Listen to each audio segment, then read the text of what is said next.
Akkam jirtu nagaadha.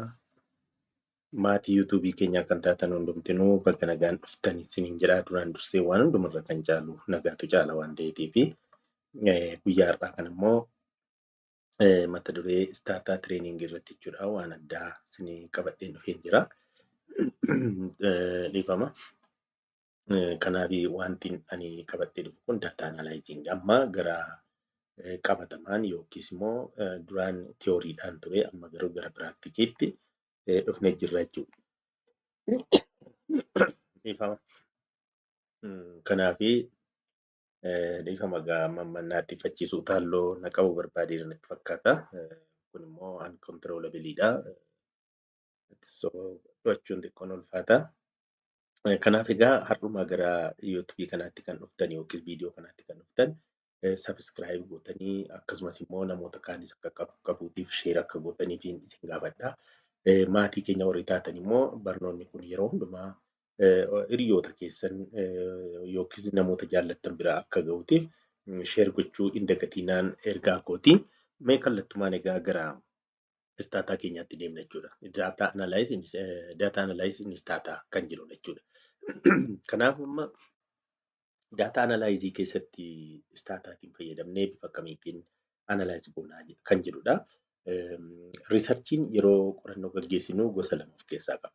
Quantitative and qualitative jenneetu yookiin immoo descriptive fi inferentialii fayyadamna yoo taane jarri kun nu barbaachisu jechuudha. Jechuun istaataa akkamitti analaayiziin nu ga'an kun guyyaa gosa lamaatiin ilaalama jechuudha. Tokko descriptive analaayiziidha. Kan time series ta'uu danda'a, panel daataas ta'uu danda'a, descriptive achi keessattis fayyadamuu ni dandeenya. Kan biraan immoo inferential statisticii, inferential jechuun when there is a variable that means the dependent and independent variable to show the relationship between the two, that means dependent and independent variable, we use inferential statistic. In inferential statistic, we have to use different types of regression. That means maybe a Tobit model, logit model, a Probit model, or in case of time series, there may be another ARDIL, autoregressive regression kan jedhamu jira. Fi kan kana fakkaatan jechaadha. Kanaaf amma mee gara descriptive'itti dhufna. Descriptive statistics akkamittiin statistics keessatti fayyadamnaa kan jedhu ilaalla. The summarize that means tab command provide a summary of the specified variables. If we know variables are specified, then the command provides summaries for all variables. Summarize kan jettu stata syntaxii keessatti haa ilaalluuti. By prefixes fayyadamuu ni dandeenya. By yeroo darbe ilaallee turre waa'ee in if kan jedhaman statistiksii keessatti akkamittiin akka fayyadamuu dandeenyu yeroo darbe ilaallee turre. Kanaaf gara descriptive'itti yeroo dhufnu jalqaba yoo variabiliin keenya damiidha yoo ta'e variabilii keenya soortii gochuu qabna jechuudha. Isa booda by kan jettu optionii sana fayyadamna. Kanaaf by sana yoo fayyadamne by car, summarize household income. Fakkeenyaaf car, whether the respondents have car or no. The response is only two. That means own car or not own car. Deebii kana lamaan qofaatti nuu kenna jechaadha. Kanaaf by car, summarize household income.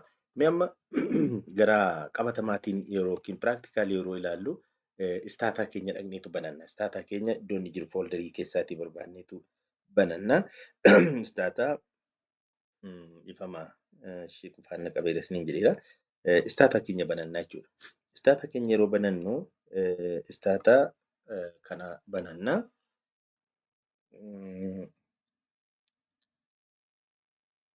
Okay, istaataan keenya nuu banameera jechuudha. Istaataan erga nuu banamee amma daataa bifa exactlytiin nan qaba. Akkamitti akka banannu amma faayilii dhaqna. Faayiliirraa import, then Excel spreadsheet, then browse jenna. Browse erga jennee for example maybe Heckman two step isa jiru kana ittiin practice waan ta'eef isa booda import for row, first row, as a variable name no. Then yeroo bannu kana fidaa jechuudha. Variable window kunooti. Result window kunooti. Command window keenya asidha. Akkasumas immoo review window keenya asii afaan nu agarsiiseera jechuudha. Amma by fayyadamnee by fakkeenyaaf by as keessaa maddamii variable hin kamiin membership to iddir kan jettu kun damii variable by amma by erga jennee booddee akkamitti akka fayyadamnu asirraati diirama ilaalleerra by car summarize household income jenne variable lamatu jira.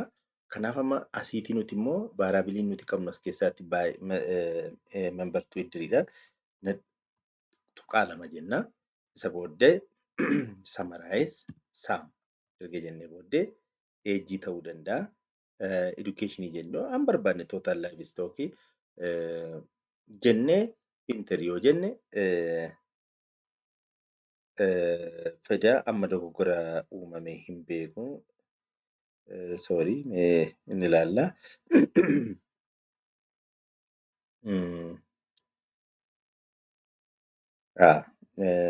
This livestock not sorted, no? Sorting taane jechuudha dogoggorri keenya. Maal sortii goona amma nuti jalsa sort erga jennee sort membership to equal isa kana dogoggorricha sortiin goone. Kanaaf amma akkas goone isuma diirama nu dide kana deebisneetu amma immoo summarize godhi jenna kunoota.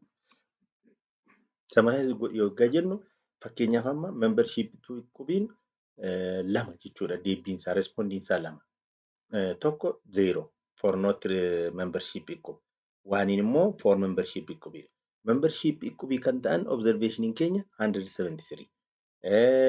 Kan hin ta'in jechuudha. Kan membership ta'an immoo 210.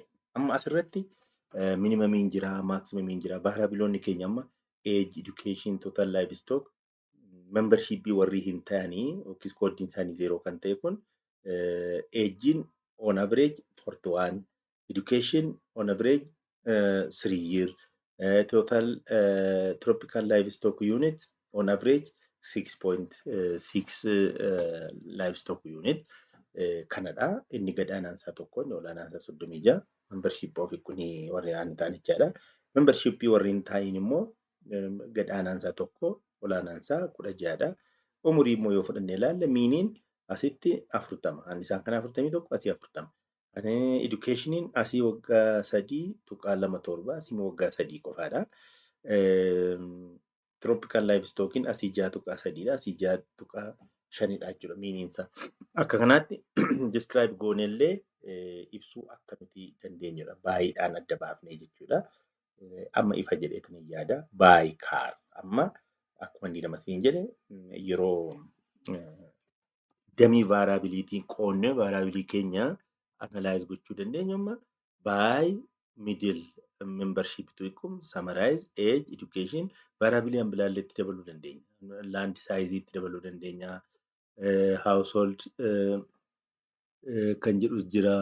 Access to training, marital status, distance to the market hunda isaanii summarize gochuu ni dandeenya. Isa goone yoo goone kun akka kanatti nu jechuudha. Koodii 0dhaaf iddoo koodii 1dhaaf for this one is for one code, this one is for 0 code. 0 code means not membership to iddir. 0 I mean code 1 is for members of iddir. This is the way we can even we can code our variables to analyze for descriptive analysis. Kabiraan immoo koodii fi incodeedha. Encode and decode. Encode jechuun variabilii keenya stringii isa ta'e kana gara koodiitti yoo barbaanne into numerikiitti yoo jijjiiruu barbaanne amma fakkeenyaaf asirraa staataa keenya keessatti gara membership to equal either 0 or 1. Garuu koodii ta'e taa'eera. Otoo koodiin taane ta'e maal goona encode jenneetu stringii gara numerikiitti jijjiirraa jechuudha. Numerikii immoo gara stringiitti jijjiiruu barbaanne decode jenna jechuudha. Pozitiiva isaatii waan ta'eef bifa kanaatiin illee jijjiiruu akka nuti dandeenyudha nutti ibsa jechuudha. Torbee darbe keessatti immoo kan nuti ilaalle variabilii haaraa uumuu yoo barbaanne kabiraan yoo group illee gochuu yoo barbaanne record income between 0 and 2000 is equal to 0, 2100 is up to 3001 encoded decoded isa kanallee variabilioota kana yoo argattan yookiis syntaxiin kun asirratti taa'ee jira waan ta'eetiif syntaxota kana gashitanii variabilioota keessanillee yoo gashitan isinii fiduu ni danda'a jechuudha. Inni kabiraan teebilii akkamitti uumnaadha. Amma teebiliin jira, correlationiin jira. Fakkeenyaaf amma asirraatii tab jennee asii making a table. The tablet or tab command gives us counts of numbers and frequencies. Tab car fakkeenyaaf amma asii amma car kan jedhu hin jiru tab age jennee yoo gaafne amma age akka inni nuuf fiduutiif kunooti. Teebilii frequency keenya nuuf fideerraa percentage keenya nuuf fida kunooti tab age frequency percent cumulative percentage kanaaf amma umuriin isaanii waggaa 24 kan ta'an 0.6% no. 27 age the frequency is 5 and in percent it is 1.31 kanaaf amma asirraa describe gochuu yoo barbaanne nuti umuriin isaanii fakkeenyaaf 63 umuriin isaa namni 63 ta'e nama tokko qofaadha kan nuti qabnu persentiidhaan 0.26 totally the respondents are 383 and in percentage it is 100% gadi ida'amee jechuudha kan nuuf fiduu danda'a jechuudha teebilii akkasitti kaa'uu ni dandeenya. Tab start jennee immoo an fayyadamnu qabna kan biraan immoo hanga ammaatti tab car variabilii tokkoo fi amma fakkeenyaaf asitti kan nuti ilaalle tab car age jennee amma fakkeenyaaf age square otoo jennee keenya maal fidama fakkeenyaaf amma isaan kana nuuf fideera. Han age fi age square kan biraan age square jira sorry kan biraan education jira membership to equip jira argitanii amma hin fiduu jechuudha. Maaliif lamaa fi too many variables lama malee lamaa ol kan ta'an variabilii agarsiisuu waan hin dandeenyeef variabilii lama qofaa amma age square jennu kana asii hiifne educationitti yoo finne lamaan isaanii agarsiisuu danda'a. Garuu lamaa ol teebiliidhaan agarsiisuu hin dandeenyudha. Kan biraan tab staatii fayyadamna. Tab staat ishee kan amma tab staat ishee jettu kana fayyadamne variabilioota hunduma isaa ibsuu dandeenya. Variabilioota hunduma isaa jechuudha. Fakkeenyaa asii tab start jennee variabilioota keenya amma this one age education square this total livestock landscape baay'ee isa bakka 7-8 hunda isaa variabilioota keenya kaa'uu dandeenya. Tab staatii kana keessatti koomaa erga jennee amma asirratti maal jedha tab start koomaa s jedhu yookiin immoo staat jechuu dandeenya. S erga jennee qinnifii keessatti banneetu jechuudha. Yoo barbaanne miinii isaa nuu kaa'ee jenna miin var total number inni immoo small total intinii isaati jechuudha. Kan biraan standard deviation koomaan qabu gamma kun jechuudha. Erga goone erga cufne yoo waan jenne akkasitti nuuf fiduu danda'a jechaadha.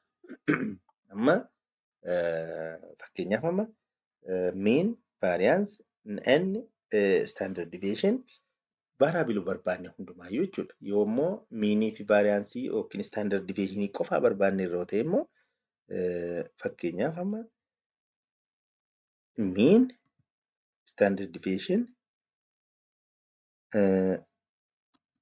minimum maximum kana duwwaa nuuf fiduu jenne nuuf fiduu danda'a. Amma minimamiin jira, maximamiin jira, meaniin isaa jira, standard deviationiin isaa jira jechuudha. Variansiis yoo barbaanne variansii isaa nuuf fidii jechuu dandeenya. Akka kanaatti meaniin amma fakkeenyaaf participation to non-farming ani meaniin isaa 0.5 dha. Standard deviation isaa 0.498 dha. Minimamiin isaa 0, maximamiin isaa 1 dha. Agein immoo the whole average isaa 40 Standard deviation isaa immoo 0.76 age squarein akkasitti jira educationiin jira discrete TV keessatti akka kanaatti illee fayyadamuu hin dandeenya kan jirudha. Kan biraan garuma achitti deemnee kanaaf amma correlationiidha kan biraan immoo jechuudha. Correlationiin variability keessatti what is correlation gaaffiin jiru correlation jechuun maal jechuudha kan jedhu ergaan kan nuti beekuu qabnu jechuudha. Correlation jechuun whether there is a positive or negative relation between the variables, not dependent and independent, but within the variable whether there is a positive relation or negative relationship. Let's see the correlation. COR erga jennee booda hunduma isaanii variabiloota keenya hunda isaanii gashuu dandeenya jechuudha. Correlationicha nutti agarsiisa. Positive no, negative, discrete TV keessatti immoo inni kun maal akka isaan ta'an kan nutti himudha jechuudha. Erga jennee correlationiin keenya akka kanaatti jechuudha. Correlationiin bifa kanaatiin correlation illee ilaaluu dandeenya. You know the meaning of the correlation. Correlationiin multicollinearity ibsa jechuu miti. It shows about the strength of the relation between the variables. For example, between age and age square, age and education, age and membership equal. Akkanatti variable age jimti kun mataan ishee variabloota isa kaan hunduma isaanii faana relationii akkamii qabdi kan jedhu kan ittiin ibsinudha jechuudha. Kanaaf akka kanaatti correlation illee ibsuu hin dandeenya. Kanaaf isatti aanu maaltu ilaalla giraafii akkamittiin akka kaafnu hanga ammaatti correlationii descriptive keessatti immoo summarize akkamitti akka hojjennu teebilii immoo variabilii lamaatiin taabuleet yookiin taab jennee akkamittiin akka hojjennu ilaalle isa dhufutti immoo waa'ee giraafiin akkamitti baar giraafii akkamitti akka hojjenna paayi chaartii akkamitti akka hojjenna laayin giraafii akkamittiin akka hojjennu isaan kana hundumaallee waliin ilaallaa hanga dhumaatti waan nu dhaggeeffattanii guddaa galatoomaa isinii jedha. Ammallee har'uma gara yuutuubii kanaatti warra dhuftan sabiskiraayib gochuudhaan akka maatii taatanii erga maatii taatanii immoo waan jiru hundumaallee akka isin ga'uutii fi ergigaan tokko tokko deeggarsa akka gootan isin gaafadhaa guddaa galatoomaa isiniin jedha. Har'aaf asuma irratti nu ga'a jechuudha.